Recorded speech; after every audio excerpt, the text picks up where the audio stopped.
The final step in this 4-step cleaning process is extraction of water and soil from the restroom.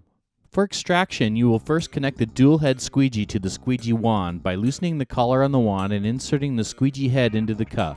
Tighten the cuff and check to see that the head is locked in place yet still rotates. Next, you will remove the vacuum hose from the Cr2 and place it on the floor by the machine where it is still dry. Then hook one end of the hose to the squeegee wand and the other end of the vacuum hose to the hose barb on the rear top of the machine. Finally, turn on the vacuum with the vacuum switch on the handle.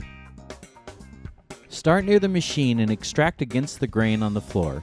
Starting at the front of the room helps keep your vacuum hose cleaner and drier during the extraction process.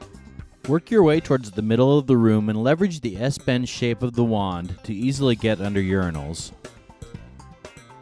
You will finish extracting at the end of the room, and because you have picked up water and soil on the way, you have helped keep your vacuum hose clean and dry.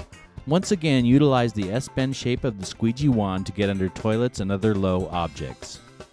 An optional step you can take after you extract is to connect the dryer tool and blower hose to the Cr2 to quickly dry off chrome fixtures, toilet seats, and other surfaces that might streak or collect water.